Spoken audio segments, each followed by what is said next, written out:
Halo teman-teman, kembali lagi bersama channel YouTube Sampel X. Ya, kali ini Sampel X akan sharing tentang cara membaca meniskus pada larutan bening atau tidak berwarna ya teman-teman. Nah, di sini teman-teman apakah sudah mengerti apa itu meniskus? Ada yang pernah mendengar?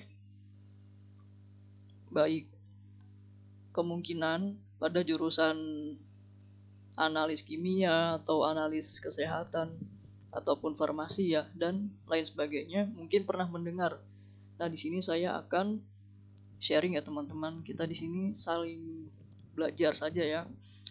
Saya juga masih dalam tahap belajar juga sama seperti teman-teman semuanya.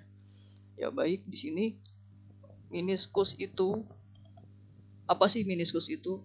Jadi meniskus itu adalah sebuah garis batas ya teman-teman untuk melihat skala. Ini teman-teman tahukah nih alat apa?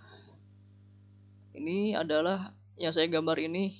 Mohon maaf gambarnya seadanya. Ini adalah buret. Jadi buret itu untuk mengukur sebuah larutan ya teman-teman, atau namanya penetapan kadar. Berapa persenkah atau berapa molaritaskah? Atau bisa juga untuk titrasi atau penetralan ya, reaksi penetralan. Atau bisa juga untuk pipet teman-teman ya kalau dibutuhkan. Nah, itu gambaran besar saja. Nah, jadi di sini ada sebuah garis ya. Garis ini adalah saya permisalkan sebuah larutan. Jadi larutan itu mengisi si buret ini dari bagian sini sampai ke bawah sini ya teman-teman ya. Nah, ini kalau ini kosong, jadi larutannya hanya sebatas dari sini sampai bawah sini saja. Nah, kalau di sini kita lihat ada beberapa skala ya teman-teman. Ada angkanya juga nih, 43, 44, 45 sampai 50, dan ini satuannya itu dalam mililiter ya teman-teman ya. Nah, di sini tugas kita membaca berapakah volume dari si larutan ini ya teman-teman ya. Berapa mililiter.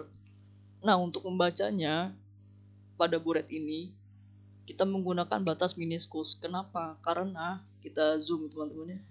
Karena larutan di sini berbentuk seperti lekukan cekung ya teman-teman.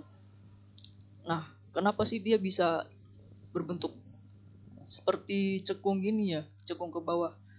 Kok nggak datar gitu ya? Karena menurut yang saya baca, di dalam buret ini ada gaya adesinya teman-teman. Jadi si larutan atau air ini yang bagian atasnya dia menempel di kaca, sedangkan bagian bawahnya dia berbentuk seperti cekungan. Seperti ini ya teman-teman. Nah, cara membaca meniskus ini kita tidak bisa membacanya itu dalam mata kita misal terlalu tinggi ini buretnya, mata kita misalnya ada di atas ini, padahal skalanya di bawah ya teman-teman. Itu tidak boleh. Atau mata kita berada misalnya di bawah sini nih, buretnya tinggi ceritanya ya, karena buret itu ketinggiannya 1 meter. Bayangkan apalagi kalau meja kerjanya itu tinggi juga ya, 1 meter. 1 meter ditambah 1 meter gitu ke atas ya teman-teman, hampir 2 meteran lah ya. Jadi kalau memang mata kita tidak sampai sejajar dengan si larutan ini, kita bisa menggunakan kursi atau alat bantu untuk kita berdiri lebih tinggi. Ketentuannya dalam membaca meniskus ini, mata kita itu harus sejajar dengan si larutan ini teman-teman. Kenapa sih harus sejajar? Karena agar pembacaan skala ini tepat ya, tidak terjadinya kesalahan gitu, untuk meminimalisir terjadinya kesalahan. Jadi yang penting mata kita harus sejajar ya. Kalau sudah sejajar, apa yang harus kita lakukan? Kita seolah-olah menarik garis di sini ya teman-teman. Kita tarik garis. Ini hanya perkiraan saja ya teman-teman ya. ya, jangan hitam juga cara mewarnainya. Ya ini ya kurang lebih seperti ini teman-temannya, atau garis putus-putus aja deh, garis putus-putus aja ya, biar membedakan antara si garis larutan itu dengan pembacaan meniskus. Nah ini caranya adalah kita harus sejajarkan mata kita pada larutan, dan kita lihat nih bagian si cekungan larutan ini yang paling bawah yang mana. Yang ini kan yang paling rendah. Nah kita kira-kira saja ya garisnya di sini. Nah seperti itu teman-teman. Oh sorry.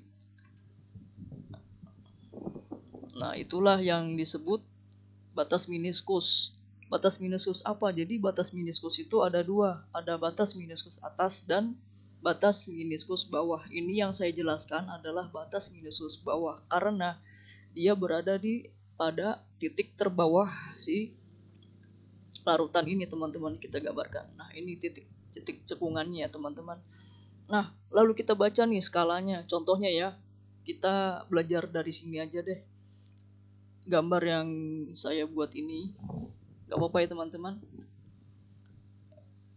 Batas meniskus bawah ini, kalau kita lihat pada gambar, dia ada di skala, sorry, saya agak ke atas. Nah, jadi kalau pembacaan buret, dia bacanya dari sini teman-teman, dari atas dulu baru ke bawah ya. Jadi di sini adalah skalanya, masih punya sih skala 44. Ya, tapi 44 berapa gitu kan? Karena si buret ini salah satu alat pengukuran di dalam laboratorium yang sangat teliti. Dan ini ketelitiannya itu satu skala itu bernilai 0, sorry, ini 0,1 mililiter. Saya singkat aja jadi ml. Nah di sini kita lihat skalanya dari si 44 ini ceritanya 44 ya teman-teman ya. Nah yang saya bikin garis ini 44.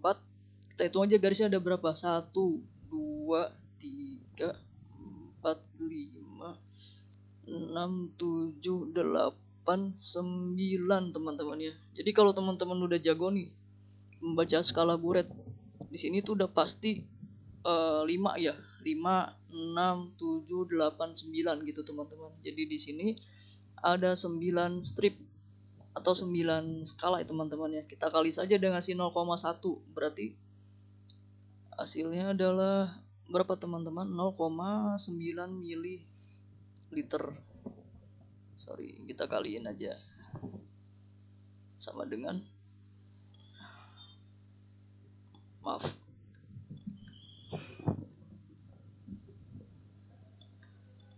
0,9 mili. Nah, 0,9 mili ini ml. Ceritanya itu ml teman-teman ya. Nah, si 0, ini 0 ya. Nah, 0 saya jelaskan. 0,9 mili ini kita tambahkan dengan si 44 ini teman-teman. Si 44 mili ini.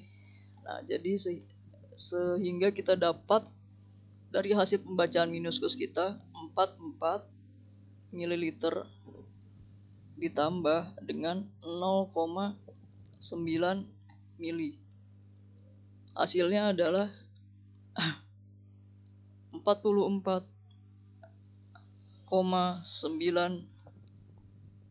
mililiter. Nah, begitu teman-teman. Jadi hasil pembacaan meniskus kita yang sejajar dengan mata kita. Nah, ini ceritanya gambar mata teman-teman.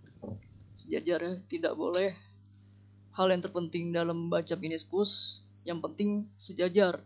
Jangan dilihat dari mata kita, jangan dari atas atau jangan terlalu bawah banget ya, nggak boleh.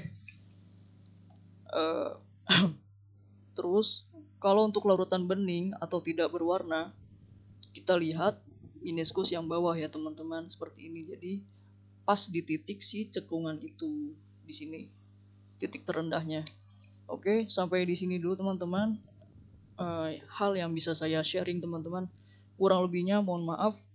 Untuk next video berikutnya mungkin saya akan membahas tentang meniskus lagi, namun meniskus yang berbeda, yaitu lawannya ada bawah ada atas. Jadi saya akan menjelaskan tentang meniskus atas untuk di next video saya berikutnya. Sekian dulu teman-teman, kurang lebihnya mohon maaf. Sampai berjumpa di video saya berikutnya. Dadah.